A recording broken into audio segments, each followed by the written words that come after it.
Buenas noches, ¿cómo están? Bienvenidas y bienvenidos a Tiempos Violentos en las pantallas de Vía X. Sigue la ola de violencia en la Araucanía. A pesar de las medidas anunciadas por el Ministerio del Interior, la situación está lejos de calmarse en la zona macrosur. Además, ¿saben cuántos fiscales hay en Chile para perseguir delitos cada 100.000 habitantes? 3.9 fiscales. ¿Sabe cuántos hay en Europa? 12.7. Busquemos otra realidad. Asia, 6.4 fiscales cada 100.000 habitantes. Las policías no pueden actuar solas, por ley. Necesitan órdenes de la fiscalía. Y si no hay fiscales, ¿cómo se hace para perseguir el delito?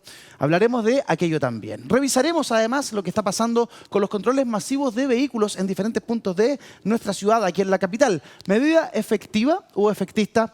Y hoy, sí que sí, Mauricio Daza nos cuenta todo sobre la nueva arista que complica al exalcalde de Vitacura, Raúl Torrealba, la de impuestos internos. Bienvenidos a Tiempos Violentos. Que estos hechos ocurren como respuesta a una serie de acciones que el Estado toma en la zona.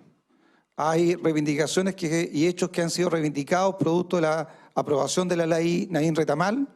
Hay otros hechos que se han producido y que han sido reivindicados por las organizaciones criminales que lo producen a partir de la decisión que después de que en el penal de Algol se secuestrara a 3 funcionarios de Gendarmería, se dispusiera del traslado de 6 personas que estaban privadas de libertad a distintos centros penitenciarios del país. Por eso es que ayer, en conjunto con el Ministerio de Defensa, con el Estado Mayor Conjunto, con Carabineros, con la Policía de Investigaciones, nos reunimos, se tomaron medidas adicionales justamente para lograr un mayor control y seguridad en el territorio. Evidentemente hay más que hacer y la demanda de la gente de la Araucanía es completamente legítima y razonable. Quiere que el estado de excepción tenga mayor eficacia. Ahí estaba el subsecretario del Interior, Manuel Monsalve. Muy buenas noches, Mauricio Daza. ¿Cómo estás tú?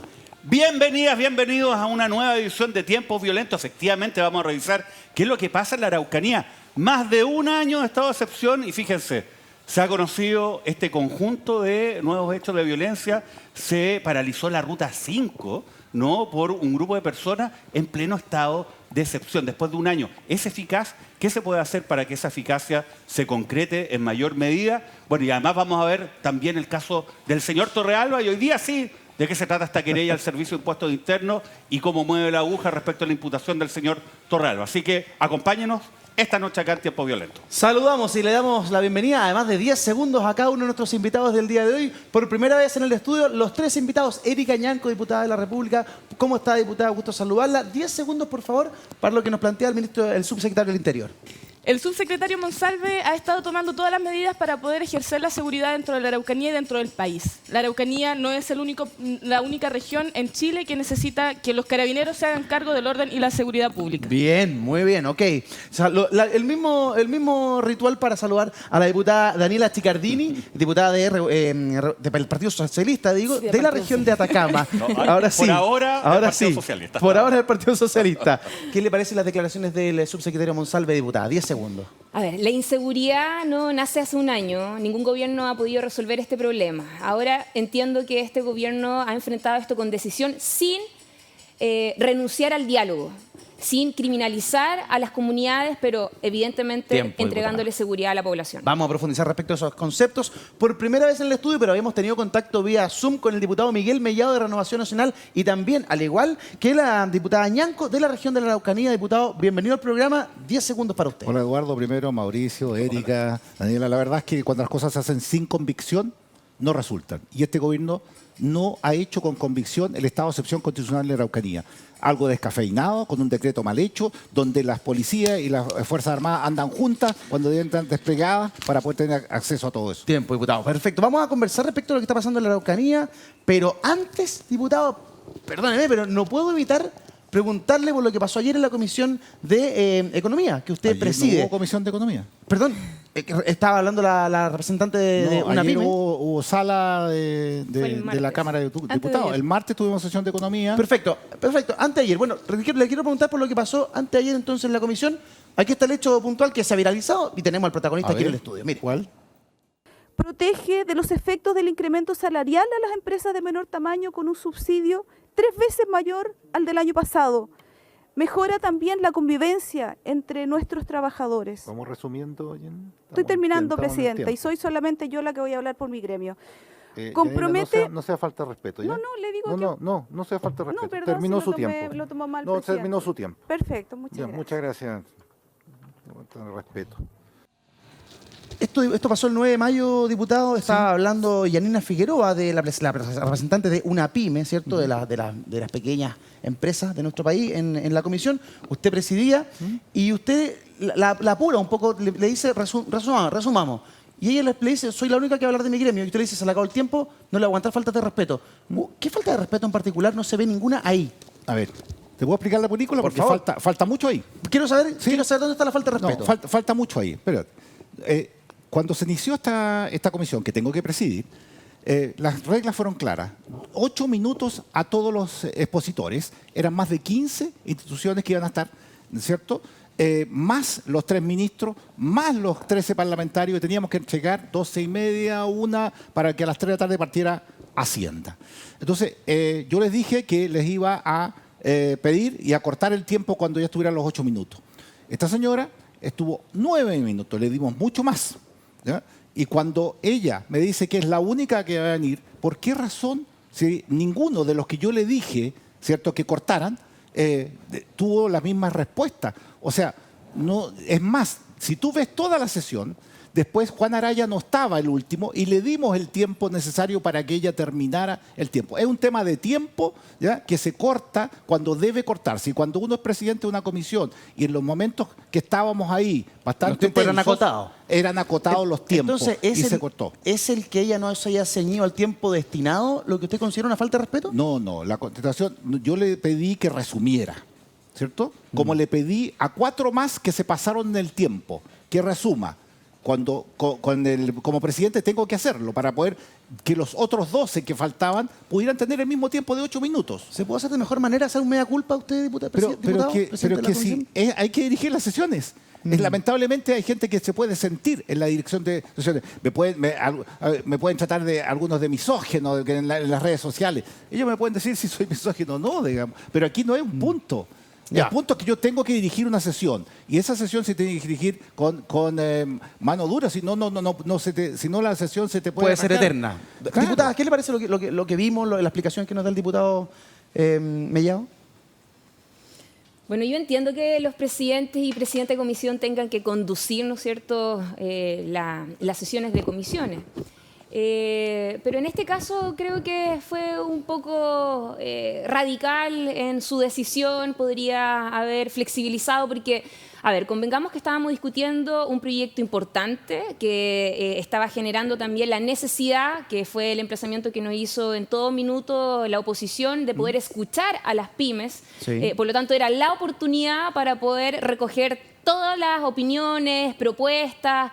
Entonces creo que podría haber sido un poco más consecuente y haber, ¿no es cierto?, entregado los tiempos necesarios para haber escuchado en este caso a Conapyme, que era importante. Pero lo terminamos de escuchar. ¿Sí? Lo que pasa es que ella estaba en su tiempo, excedía en 1 minuto el tiempo dado y la terminamos de escuchar al final cuando Juan Araya no estaba, cuando lo llamamos, y le dimos 1 minuto más para que terminara y resumiera lo que faltaba por decir en ese tiempo. Por eso te digo, falta todavía en ese video ver la sesión completa. La sesión completa. Y cuando la sesión termina, liman asperezas, vuelven a conversar, ¿queda todo bien? No, porque lo que pasa es que como yo se no ve ahí, pude. se ve bastante Es que- feo. No, yo no pude porque yo pertenecía también a Hacienda. Ya. Pertenezco a Hacienda y tuve que subir porque Hacienda partió a las 3 sin nosotros y nosotros terminamos al final a las 4 de la tarde porque se demoró entre los ministros y los diputados, se demoró más tiempo.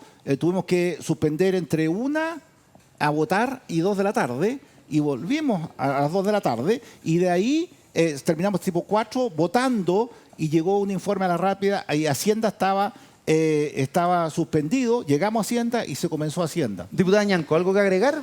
Sí, bueno, yo no sé la verdad tampoco por qué se le paralizó el tiempo a Yanina, en consecuencia que ella misma lo refleja en sus dichos, que ella sola iba a hablar por su gremio, es lo que yo entiendo de lo que dice en el video. En esa perspectiva, entonces ella debería haber tomado el tiempo que le correspondía a otras personas que quizás venían a hablar junto con ella. Y también quiero hacer un análisis, como una comparación también respecto a la situación, porque yo estoy en la Comisión de Derechos Humanos y Pueblos Originarios. Ya. El año pasado esa comisión fue presidida por Lorena Pizarro, que es compañera del Partido Comunista, y durante todo el año, cuando teníamos invitados que muchas veces quedaban esperando, hubo por parte de la oposición, principalmente el Partido Republicano, reflejado en sus diputados Johannes Kaiser y Araya principalmente, Araya republicano, no Araya, Juan Araya, Sí. Cristian Araya, hacían un montón de situaciones dentro de la comisión con tal de que se dilate la misma, y cada vez que nosotros teníamos tiempos para los invitados que pudiesen expresarse, finalmente existía como este nivel de tensión que no permitía avanzar en el proyecto de ley que recién hoy día, en este año, estamos volviendo a discutir, que es el proyecto de ley de antidiscriminación. Sí. Entonces, en ese sentido, claro, es complejo cuando uno habla de cortar los tiempos en consecuencia que suena como está censurándolo, porque al momento en el cual la compañera Pizarro decía están en su tiempo y paren de expresar y dejen hablar a los invitados porque si no están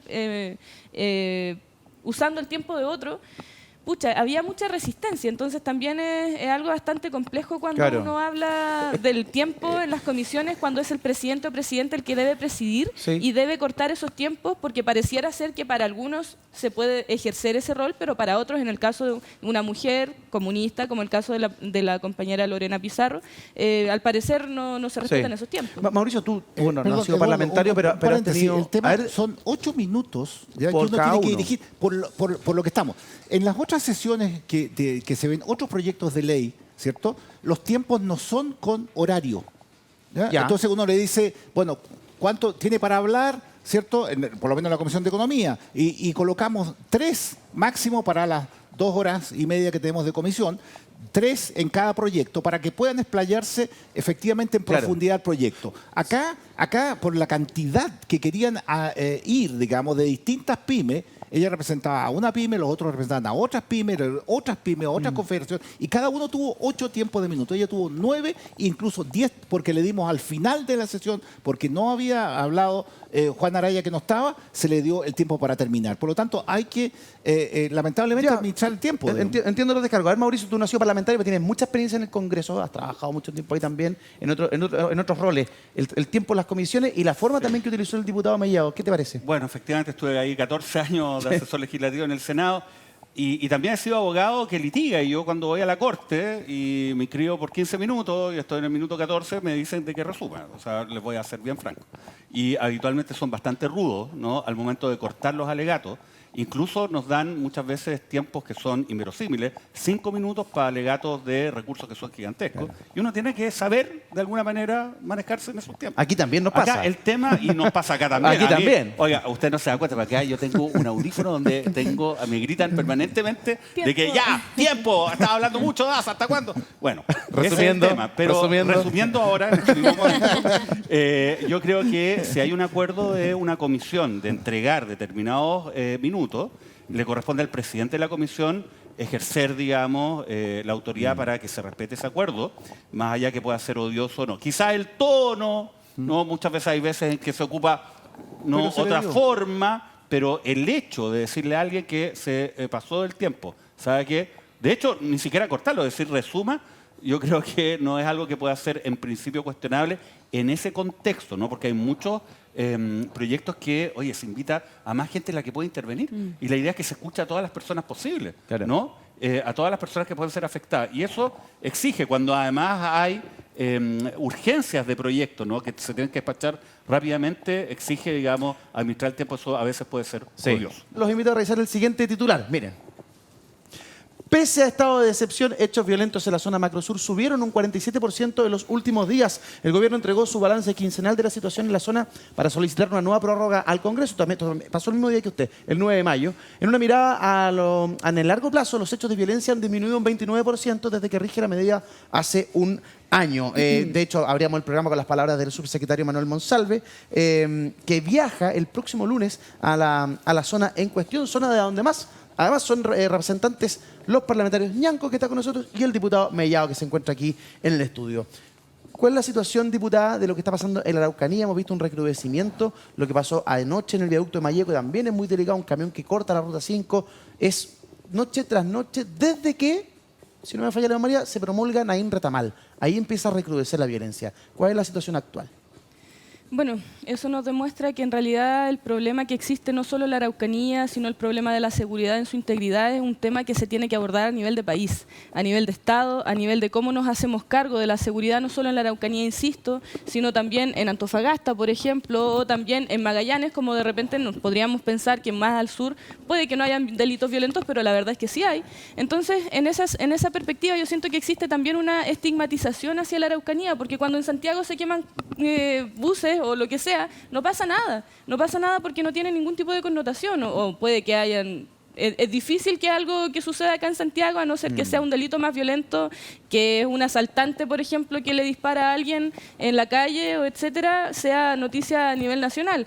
Entonces, desde esa perspectiva, claramente necesitamos avanzar en temas de seguridad, necesitamos reforzar a las policías para que puedan ellos tener mayor seguridad, pero también reforzar a las policías en materia de inteligencia, porque eso también es un tema que tenemos al debe. Necesitamos ver cómo las policías ejercen sus protocolos de manera de que no se violen los derechos humanos, cómo abordamos el problema de la seguridad en la Araucanía también desde el diálogo, desde las políticas del diálogo. Hoy día con el Plan Buen Vivir que se está adoptando una nueva forma de hacer política también desde esa perspectiva, entregándole a la gente las soluciones que requieren. Nos damos cuenta que nuestra región sigue siendo la región más empobrecida de Chile. Tenemos 7 de las 10 comunas que están en zona de rezago en nuestra región. Eso quiere decir que la diferencia social que nosotros tenemos en la Araucanía es mucho más fuerte y mucho más latente que en cualquier otro lugar de Chile. Yo entiendo el dolor de la Araucanía. La región de la Araucanía desde hace décadas ha sido pospuesta, ha sido abandonada de alguna manera, sus habitantes, no solo en materia de seguridad, en materia de desarrollo económico, de trabajo, etcétera, etcétera. Arauco tiene una pena, decía Arauco tiene Violeta una pena, Parra. exactamente. Pero esa imagen que estamos viendo ahí,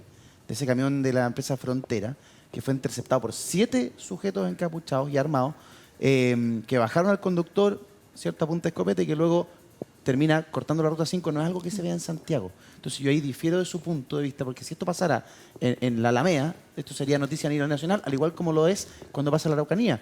A una hora en particular, además, esto pasa cerca de las 6, 7 de la mañana, cuando también en la ruta principal que conecta al país queda completamente inhabilitada. Entonces, estamos en estado de excepción. Están los militares a cargo. Es una medida a la cual el gobierno se rehusaba, no la quería y la adoptó igual. Y los militares están ahí. ¿No son garantía hoy día de que estas cosas se puedan evitar, diputado Mellado?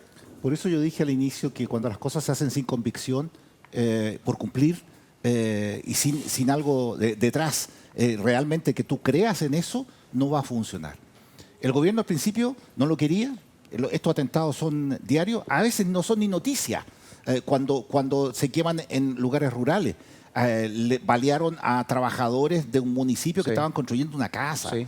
O sea, intentaron matar a Titín Urban, se llama que es consejero electo, Urban, al papá en la mañana y a él en la noche atravesando su casa, los vidrios que tenían vidrios blindados, atravesándolo y tuvieron que tirarse al suelo. En armamento de grueso calibre. Al otro día, anoche, a Juan de Dios Fuente, otro. Ahora le va a tocar a los Bayer, que son un triángulo normal. Entonces tú decís, y ahí concuerdo con Erika, que no hay inteligencia. O sea, la anticipación, si tú sabes que estos son personas que le balean cada 3 meses, los mismos, los 3, Arcilla lo tienen como colador, la prefectura. Oye, pero por favor, ¿por qué no te anticipas? ¿Cuál es la capacidad de reacción que tú tienes? Ahí estamos viendo imágenes de la casa de Héctor Urban y de cómo quedó la camioneta del padre también, donde el padre se trasladaba. No es que la camioneta hubiese estado estacionada. Se salvó, Titín se salvó de milagro porque se tiró al piso, estaban en el living. Se tiró al piso. Me gustaría agregar algo. Entonces, el tema en cuestión es que aquí lo que falta es una estrategia, ¿cierto? Como para poder anticiparse. Si saben que están pasando los temas. Entre Victoria y Curacautín es imposible pasar en las noches. ¿Sabes qué? La gente tiene ellos mismos un toque de queda de no transitar por las rutas de la Araucanía en la noche porque es peligroso. O sea, entre Victoria y Curacautín también a diario, ¿cierto?, hacen atentados. Entonces, oye, no puede ser que por un tema de trigo la Temucuy salga a disparar a la gente a la carretera o salga la RMM, que depende de ellos también, a Victoria y le dispare en las piernas a un cuidador que estaba el nochero. Po. Pero más O allá sea, de la convicción inicial del gobierno, el gobierno dio la orden y la herramienta se está utilizando. Hay estado de excepción con los militares. La orden está dada. No, pero Eduardo, pero que no hay convicción, no dejan a los militares con las manos amarradas. ¿Por qué razón? Porque el decreto dice estado de excepción en las carreteras, en las rutas, ¿cierto? Y el riesgo de la vida. O sea, no pueden patrullar. Es más, los militares, cuando tú te vas a Temuco, yo me fui por tierra el miércoles pasado a las 11 de la noche y pasé por Coyipulli, había una patrulla en Coyipulli y después en el peaje de Púa un camión de militares al lado de una patrulla. ¿Ya? Pero si no tienen que estar juntos. Tienen que estar patrullando Patrullando. otro largo, Pues claro. si no pasa lo que pasó esta mañana. Si no pasa con lo el que está camión pasando frontera. esta mañana, entonces la estrategia está mala. Diputada Ñanco. Nada, quería agregar dos cosas. La primera es que los militares en ningún caso están preparados para ejercer labores de orden público y de seguridad. Ellos están preparados para proteger al país en caso de algún tipo de amenaza externa o en caso de algún tipo de amenaza interna. Ahora tenemos que ser enfáticos. Debemos trabajar en combatir el crimen organizado, que es algo que está haciendo nuestro presidente Gabriel Boric. De hecho, hoy día se anuncia el proyecto de ley de inteligencia económica para poder desbaratar estas bandas de crimen organizado que están operando, insisto, no solo en la Araucanía. La Y ruta acá, del dinero. La ruta del dinero, exactamente. Y acá también quiero ser nuevamente enfática. Si hay armamento de grueso calibre, ¿de dónde sale? O sea, si hay armamento de grueso calibre, que es armamento militar usado para fines militares, ¿de dónde sale? Se han también descubierto tráficos de armas de parte de los militares. No sé cómo y aquí quiero ser también enfática, no quiero culpar a los militares, sino simplemente de dónde sale. Necesitamos esclarecer ese tipo de cuestiones y eso se logra con inteligencia, con medidas que nos puedan aportar a de dónde están saliendo la ruta del dinero, las armas, qué sé yo. Y lo otro también, se mencionó a don Juan de Dios Fuentes, se mencionó a don Urban. Sí. Don Juan de Dios Fuentes un par de años atrás iba a las marchas en pleno Temuco Centro con armamento en sus bolsillos. Entonces, si ahora está teniendo este tipo de repercusiones, no sabemos entonces a qué se alude.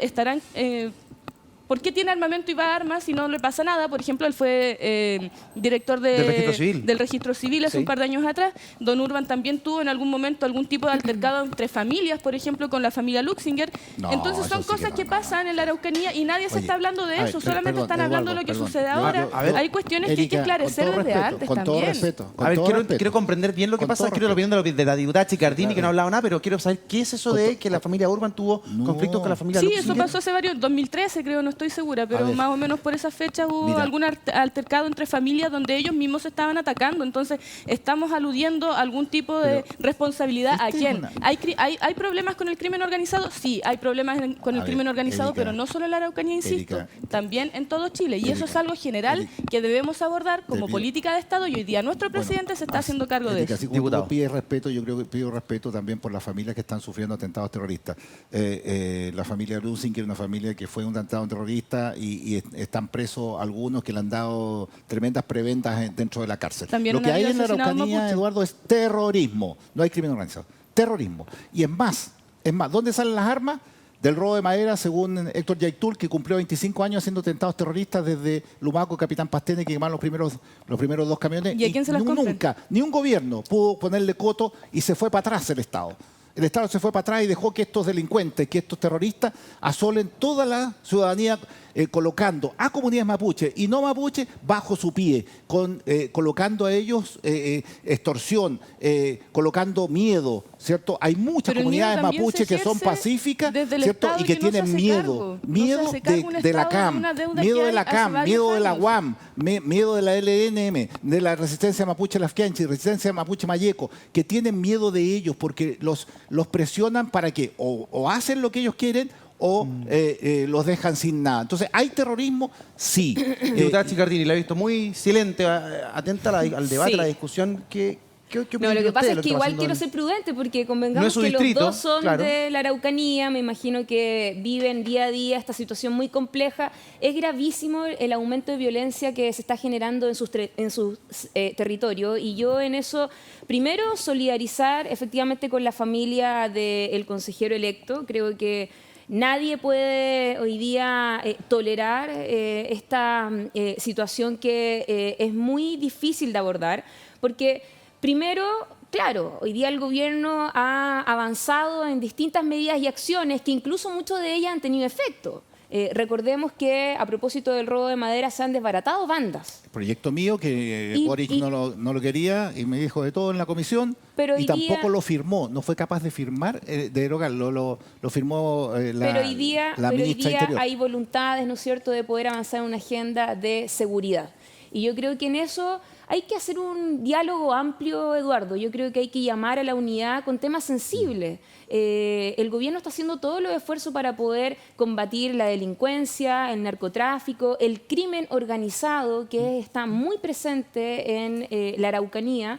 Y efectivamente, si es que hay que, por supuesto, a lo largo del territorio nacional, pero también hay que entender de que hay que utilizar las herramientas que hoy día están disponibles, estado de excepción. Hoy día se ha anunciado también alerta roja, donde quieren establecer una base militar, donde se van a disponer también de autos blindados, de mayores equipamientos para poder combatir esta situación de violencia que está generándose en esos territorios, sin perjuicio de que además también se tiene que generar, como dice Erika, un trabajo más coordinado en términos de inteligencia, de cómo inyectamos también tecnologías, innovación a el despliegue que hoy día hacen nuestras instituciones policiales. Yo creo que ahí hay una debilidad, no solo en particular lo que pasa en la Araucanía, sino que a nivel nacional, y eso ha quedado en evidencia. Yo tengo una pregunta para Mauricio, porque claro, algo queda en el ambiente de duda respecto de lo que sí pueden o lo que no pueden hacer el ejército o las fuerzas que están desplegadas por el estado de excepción. ¿El estado de excepción le permite a un funcionario del ejército actuar en caso de, por ejemplo, encontrarse con el camión o con las 7 personas que encañonan a un camionero y lo quieren bajar? ¿Pueden disparar, pueden trabajar normalmente como si fuesen fuerzas policiales o no? Bueno, absolutamente, ¿no? Y esto con mayor profundidad a partir de las reformas recientes que se han introducido, ¿no?, al Código Penal, lo que es la ley Naim Retamal. Ahora, hay que señalar en relación a este tema, yo creo que hay dos aspectos. Este es un conflicto que no es solamente una cuestión de seguridad pública. Así es. Es un conflicto político, pero tiene una cara de seguridad pública también. Sí. Y hay que abordar los dos temas a la vez. Así es. Y con decisión, no es lo uno o lo otro. Porque si usted no aborda el tema político, lo que va a ocurrir es que en la práctica está dejando muy débil a aquellos sectores que son más moderados y que quieren generar un diálogo, y va legitimando dentro de las comunidades a los sectores que son más radicales. Entonces hay que hacerse cargo de aquello. Pero paralelamente también hay que tomar con decisión medidas para que estos hechos de violencia no se concreten. Y aquí yo discrepo con lo que dice el diputado respecto de la convicción o no convicción del presidente Boric. Yo no sé si tenga o no la convicción. A mí no me importa lo que tenga de convicción el señor Boric como presidente. A mí me importa lo que hace o no hace el señor Boric. Y lo que hizo el presidente Boric fue decretar estado de emergencia, un estado de excepción constitucional. El control de la zona donde se abarca ese estado de excepción le corresponde a un jefe de Estado Mayor. Es el jefe militar el que tiene que estar a cargo de que esto funcione. ¿Y sabe lo que yo noto? Que no hay crítica respecto de cuál ha sido la labor hace un año de quienes están a cargo de este estado de excepción, que son las fuerzas militares. ¿Cómo se coordinan con las fuerzas policiales? Exacto. ¿Cómo establecen medidas de prevención? O sea, esto es realmente un fracaso de las fuerzas militares que están a cargo y policiales que están a cargo de una zona que es acotada, como dice el diputado, porque son básicamente las carreteras. Uno dirá, son malos, yo digo, es bueno, porque además le delimitan más el ámbito de acción. Pero fíjese, un año de estado de excepción y vemos esas imágenes de un camión ardiendo en la principal ruta del país en medio de la Araucanía. Entonces, eso exige de que también se diga, oiga, ¿sabe qué? Porque el señor Boric no está, digamos, el presidente Boric a cargo de hacer los operativos, pues porque no le corresponde. Le corresponde a las fuerzas militares y a las fuerzas policiales, que parece que no actúan de forma coordinada, no actúan de forma suficiente. Sin duda no hay inteligencia, y da lo mismo lo que dijo el señor Monsalve. ¿Que sabe lo que dijo el señor Monsalve? Vamos a mandar más helicópteros, vamos a mandar tanquetas, pueden mandar lo que quieran. Pero si no saben para qué lo van a ocupar, entonces va a dar lo mismo y vamos a seguir igual. Acá se requiere mayor planificación y coordinación de quienes están a cargo de ejecutar un estado de excepción que, a todas luces, está siendo poco eficaz. ¿A qué vamos a llegar? A la idea del senador Tomás de Rementería. Una coma sobre lo mismo, porque resulta que para mostrar un titular. ¿Sabe quién coordina? El delegado presidencial coordina, ¿cierto? Todos los días un comité de seguridad donde está la Fuerza Armada, Carabineros. O sea, el poder político es el que le determina a las Fuerzas Armadas allá. Por eso no funciona. Pero él no lidera las investigaciones. No, es que la ley, lo que pasa, ¿sabes lo que pasa, diputado? Es que la ley dice en coma. un estado, el decreto dice coma. No, pero es que el decreto da lo mismo. Sí, mire, acá el punto que es súper, lo he escuchado muchas veces. Las Fuerzas Armadas se rigen por ese decreto y ellos están bajo las órdenes de un poder político. Y en eso... No, le tienen que dar cuenta a un poder político. Sí. El punto es el siguiente, mire, lo que ocurre es que no podemos estar dependiendo bajo la falta de convicción o no del presidente de turno. Yo no puedo poner en duda, porque no tengo ningún antecedente para poner en duda, la convicción del presidente Boric.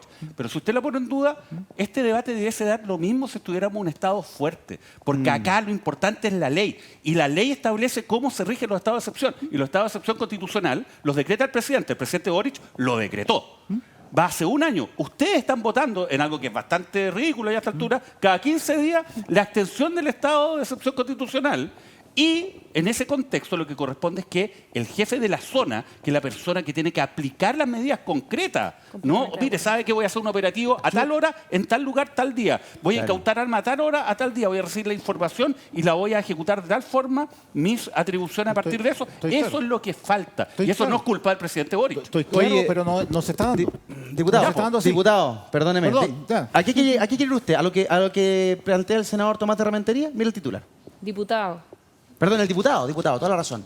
Si la opción es el estado de sitio en la Araucanía, habrá que hacerlo. No sé dónde hay una declaración del PS o un texto de Marx que limite la posibilidad...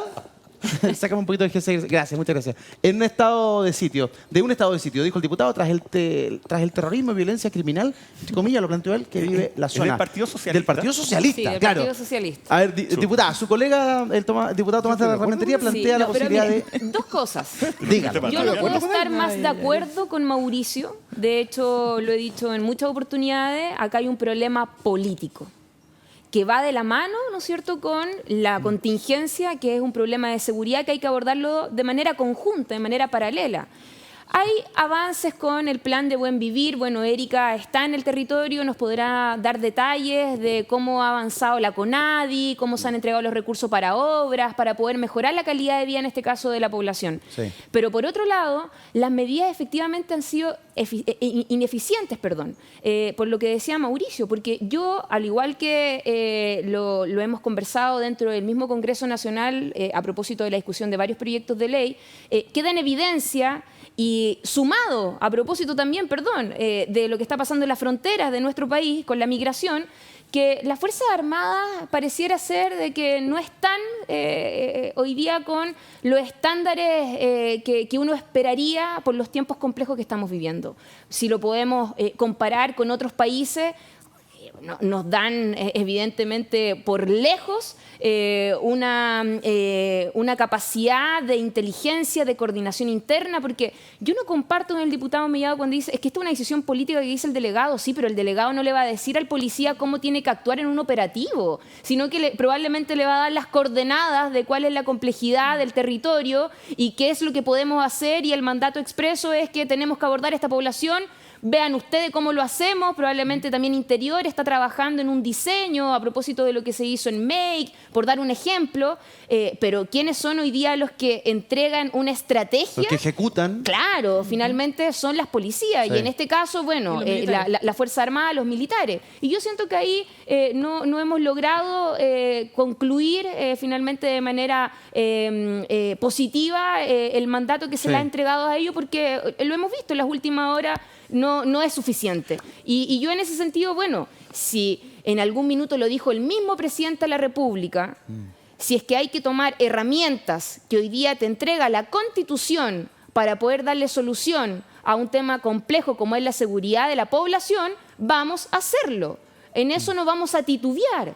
Y si es que es parte también de una de las opciones, porque a lo mejor después de todas estas medidas y acciones no han sido suficientes, bueno, yo creo que hoy día todo vale, porque créame que en esto y lo hemos dicho como Partido Socialista, no hemos tenido dobles discursos. No tendría problema Hemos entonces usted con el estado aprobado de la ley sitio. Retamal No, sitio Naín, no tendría problema. hemos aprobado, y lo hemos Dos dicho votos, con entonces toda tenemos el claridad, Parlamento, hemos aprobado todos los proyectos en materia de seguridad, porque en esto yo creo que tenemos que ponernos bajo un solo objetivo en común, que es entregarle seguridad, tranquilidad hoy día al pueblo de Chile, y si es que hay que mejorar la legislación vigente, si es que el gobierno ha hecho los esfuerzos de entregar inyección de recursos a las policías, de dotar de equipamiento, de indumentarias, de vehículos, etcétera, etcétera, bueno, también acá hay una patita que nos corremos un poco del tema en particular, pero el Ministerio Público también ahí tenemos una debilidad brutal. Es algo con que vamos a hablar en respecto los los próximos fiscales. minutos, sí. Entonces, yo creo que acá todo lo que esté a nuestro alcance y las herramientas que estén disponibles, hay que tomarlas Ok. para poder hacer frente a la delincuencia, el Incluido- narcotráfico y el Incluido crimen el estado de organizado. sitio, como ha planteado y como planteó No el hay que diputado descartarlo. Tomás Terramentería. Yo No lo también lo he descartaría. planteado. Diputado Mellado, Yo estoy de acuerdo. ¿le sorprende que el Partido Socialista diga? Sí, en la ley Naín Retamal, uno de los discursos más encendidos a favor del uso de armas de fuego fue el Partido Socialista. ¿Ah? Y la verdad, más encendido que el nosotros, digamos. Claro. Y eso me alegra porque creo que nosotros somos una buena oposición para este gobierno en materias de seguridad pública, lo que no fue el Frente Amplio, el Partido Comunista y la izquierda en el gobierno de Piñera, Es que que ¿sabe trancaban lo la que pelota pasa? para todos los proyectos de seguridad. Y nosotros hemos estado con el proyecto de seguridad colocando proyectos que efectivamente le interesan a la ciudadanía. Así que yo celebro que estemos ya por lo ¿Se menos... necesita dos hoy votos. día estado de sitio en la región de la Araucanía, diputado? Sí, se necesita estado de sitio, sí. Ojo, pero a no ver, podemos criminalizar a las comunidades indígenas. No, y en eso nosotros no vamos pero a... sí, sí.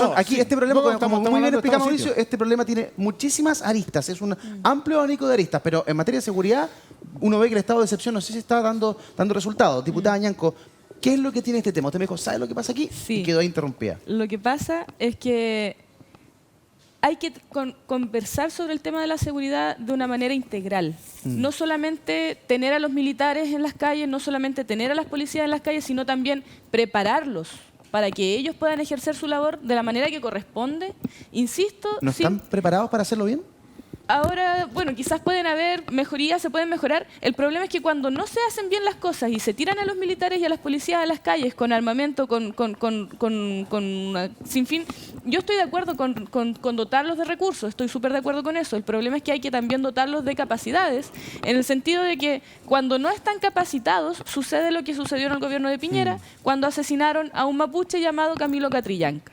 Y ese tipo de cuestiones nosotros no las queremos volver a ver. No queremos tampoco que existan carabineros asesinados. Yo soy familia de un carabinero que fue asesinado en el año 98 por delincuentes. Eso tampoco lo puedo negar. También tengo en mi familia, por parte de mi madre, familiares que fueron ex coroneles de ejército. Yo no tengo nada en contra de las Fuerzas Armadas ni tampoco de las policías. Lo que sí es que creo que es imprescindible que para poder usar la fuerza hay que saberlo usar con protocolos, porque no queremos tampoco más víctimas de ningún lado de la cancha. Mauricio, me gustaría que pudiésemos aclarar para que a todo el mundo siga bien la conversación en la casa la diferencia en términos generales de estado de excepción versus estado de sitio. ¿Cómo cambia? A ver, el estado de emergencia, que es el que está ahora vigente, es por grave alteración al orden público. ¿Ah?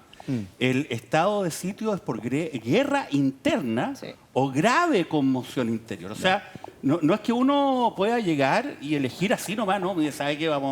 No funcionó el estado de emergencia, entonces no pasamos al tiro al estado de sitio. No, pues así no funciona. Eso no se establece de esa manera en la Constitución. Ahora, el punto es que en el estado de emergencia se puede limitar el derecho a reunión y el derecho a locomoción. Pero en el estado de sitio, además, se pueden detener a las personas en su vivienda o en lugares que no están regularmente destinados a la detención. Entonces eso genera también una situación de mayor afectación de los derechos de las personas. Obviamente, imagínense, llegan y lo llevan a una casa, a cualquier lugar, digamos, detenido, usted no tiene idea de dónde está, su familiar nadie sabe, ¿no?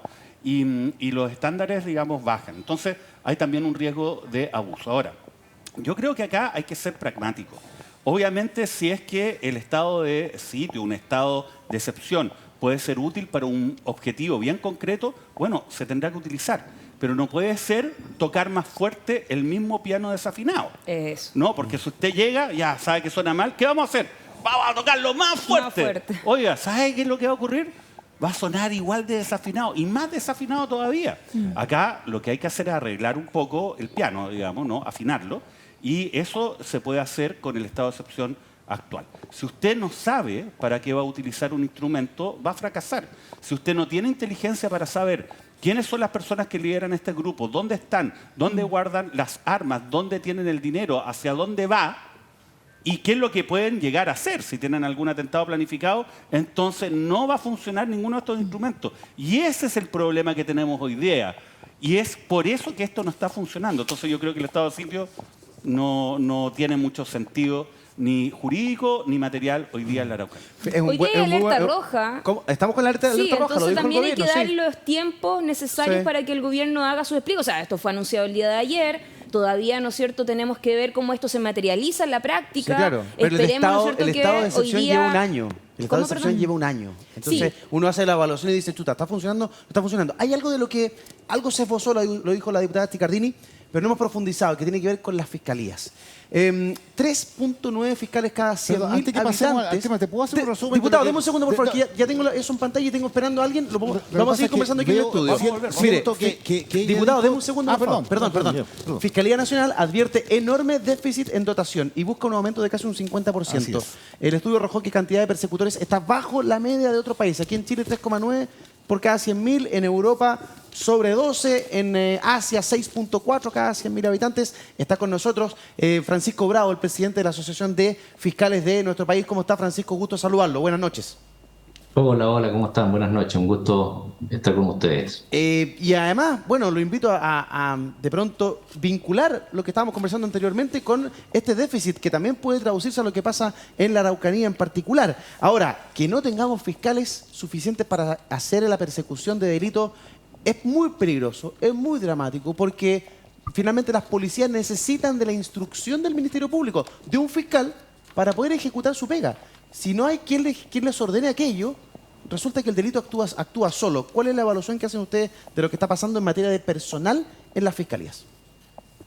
Mira, este es un tema bien antiguo, ¿ah? Lo que pasa es que cada cierto tiempo se vuelve a poner sobre la palestra, pero fíjate que siempre nosotros hemos dicho, hubo un estudio antes de la reforma, el año 1998, si mal no recuerdo, de la Universidad Católica del Paraíso, de la Escuela de Ingeniería, que hizo una proyección en el sentido de cuál era el óptimo que debía tener cada fiscal como cartera, digamos, Sí. como número de causas para investigar. Sí. Y lo que señaló es que debería tener entre 800 a 1.000 causas.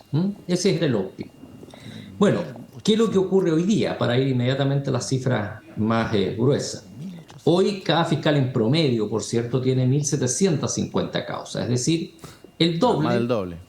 de lo que en 1998 se consideraba como óptimo. Esto luego, el año 2005, en el contexto de la discusión de una ley, que es la Ley de Responsabilidad Penal Adolescente, que entró en vigencia después, el Ministerio de Justicia de la época calculaba que un óptimo debería ser, fuimos subiendo un poquito la vara, 1.250 causas. 1.250. Ya. Ya no 800 y 1.000, dijo 1.250. Ya. Bueno, finalmente estamos en 1.750. O sea, hay un déficit, de acuerdo a esa cifra, de 500. Sí. Se dice mucho, el 2015 el Ministerio Público tuvo un plan de fortalecimiento, 122 fiscales más. Pero hay que recordar que esos 122 fiscales no es que fueran a aumentar la dotación de la, por así decir, de la dotación general. Esos 22 fiscales fueron a una unidad específica que se llamó SACFI, en la nomenclatura, digamos la sigla, que significa Sistema de Análisis Criminal y Focos Investigativos. Ya. O sea, son fiscales que fueron a trabajar específicamente en determinado tipo de delitos, básicamente en delitos contra la propiedad, que era que registraba una alta tasa de archivo provisional, o sea, en que básicamente no había esclarecimiento de los hechos. Eso, el sistema SACFI ha tenido, en general, yo creo que ha tenido una buena resultados, Ya. efectivamente, porque la estrategia de ellos es perseguir básicamente bandas Ok. Ya, pero- y fenómenos delictivos. pero Y eso- eso ha tenido efecto. Entonces, estamos en un problema. Y esta cifra que tú das de que en Chile hay 3.9 o 4 cada 100.000 habitantes, mira, nosotros no cansamos, yo por lo menos hace 2 años, 3 años, me cansé de dar esa cifra. Dije, hay 1 cada 25.000, que es lo mismo, digamos. Claro. 1 cada 25.000. En Uruguay hay 1 cada 10.000. Ni siquiera me voy a Asia, me voy a Europa. 1 cada 10.000. Pongo ejemplo, Los Vilos tiene un fiscal para una población que está sobre los 50.000 habitantes. Constitución tiene un fiscal, población sobre 50.000 habitantes. Chiloé tiene un fiscal. Ancud, un fiscal, población sobre 50.000 habitantes. Y así, en Chile hay 45 fiscalías unipersonales, o sea, que hay un solo fiscal. No, imposible. Lebu, no recuerdo la cifra pero claramente estamos en una situación muy compleja y lamentablemente hemos perdido mucho tiempo, porque además la administración anterior de la Fiscalía tenía una herramienta que está en la ley orgánica, que es el artículo 72 de la ley orgánica. Perdón el tecnicismo, da lo mismo el número del artículo. Lo importante es que esa disposición permite al fiscal nacional establecer la dotación del Ministerio Público. Okay. Y por lo tanto pudo haber hecho algunos ajustes respecto de fiscalías que están mucho más complicadas que otras, que no estoy diciendo que eso quería preguntarle, fiscal. O sea, hoy día, ¿quién le pone el cascabel al gato? ¿Quién tiene la solución para aumentar en lo que se estima en un 50% más de funcionarios? Una cosa los funcionarios y otra cosa los fiscales. ¿Quién lo hace? ¿Lo hace el gobierno a través de la ley de presupuesto para el próximo año? ¿Lo hace la propia fiscalía de manera autónoma? Porque hoy día el problema lo tenemos ya. Hay que esperar el próximo año y que alguien ponga prioridad en la fiscalía. Eduardo, ¿te puedo...? Sí. Deme un segundo, diputado. Déjeme que responda el fiscal y vamos aquí con el panel. La Fiscalía no puede, porque la ley orgánica constitucional es la que establece la dotación del Ministerio Público. Hoy día son 4.500 aproximadamente entre funcionarios y fiscales. Tiene que haber reforma legal, porque además implica gasto. Entonces, además requiere iniciativa del Poder Ejecutivo. Es que eso quiero que quede claro, para que la gente que nos está viendo en la casa dice, pero ¿cómo es posible? Bueno, reasignen a recursos, hagan un cambio rápido, una ley corta, no sé. No, esto tiene que ir por ley, tiene presupuesto asignado, se tiene que hacer a través de, no lo hace autónomamente el fiscal nacional, es mucho más complejo. Un detalle. Sí, diputado, en la discusión del presupuesto de la Nación del año pasado, firmamos un protocolo de acuerdo con el gobierno para que instalara una mesa, ¿cierto?, que debiera estar andando para presentar un proyecto de ley en agosto para aumentar la cantidad de fiscales en Chile. Y esto se hizo con ellos para que efectivamente se ampliara, porque la ley orgánica constitucional no permite aumentar la cantidad. Entonces, en eso debiera estar, y yo creo que ustedes podrían fiscalizar cómo va esa meseta. No, claro, de hecho... Deme un segundo, diputada, se nos va luego el fiscal, lo queremos aprovechar, pero cuando usted en la casa se pregunta, ¿por qué Carabineros no hace la pega? ¿Por qué la PDI nunca llegó? ¿Por qué no se hizo tal diligencia? Bueno, tenemos un taco grande en la Fiscalía porque no hay funcionarios suficientes, no hay fiscales suficientes. Mauricio, ahí está el fiscal. Sí, fiscal, ¿cómo está? Usted, solamente para dejarlo claro, usted señaló de que la administración anterior tenía el instrumento, el fiscal Abbott, para poder hacer algo, ¿no?, al fiscal, la dotación. Solamente para aclarar, ¿hizo algo? Y si no lo hizo, ¿por qué no lo hizo? No lo hizo, no tengo claro por qué. La verdad que en algún minuto yo conversé con él, creo que un poco antes que se fuera, porque entre medio salieron 2 estudios de carga, uno que hizo el fiscal José Morales y otro que hizo después la propia Fiscalía Nacional, y ese estudio de carga revelaba profundas asimetrías internas.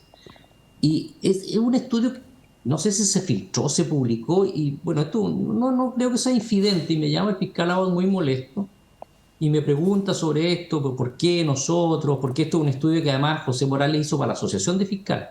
Y ¿por qué esto se filtra? Yo le dije, no tengo idea. Le dije, pero la verdad que lo importante no es eso. Lo importante es lo que revela este estudio, que revela que Alto Hospicio, que tiene 4 fiscales con 150.000 habitantes, esos fiscales hacen juicio en la mañana y en la tarde. O sea, esos fiscales ya no dan más.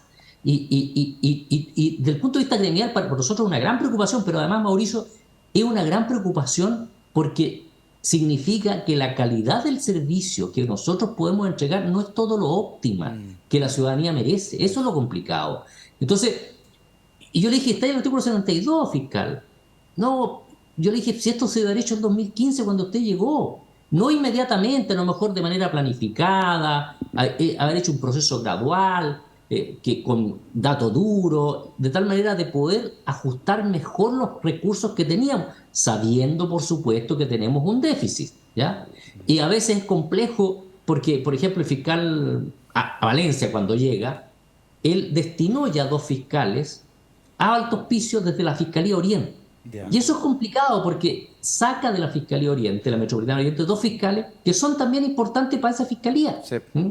Sí. Entonces es No, como se no dice, tenemos que- desvestir un santo Eso. para vestir otro. No Entonces, podemos seguir. no es la desvistiendo solución, santos. Lo mismo hacemos no es con la solución. Lo mismo hacemos con el escáner, lo mismo hacemos con los carabineros, con los pocos que hay. Se desviste mucho santo para vestir a otro y muchas veces tiene solamente efecto mediático, pero en la práctica real de ayuda a la gente, no. Y eso hay que pararlo en Chile, hay que ponerse serio. Fiscal, le quiero agradecer el contacto con el programa. Muy buenas noches, que esté bien, gusto saludarlo. Bueno, buenas noches a todos, un gusto, que esté muy bien. Pausa, regresamos de inmediato. No se vayan de la sintonía de Vía X, ya regresamos con más Tiempos Violentos.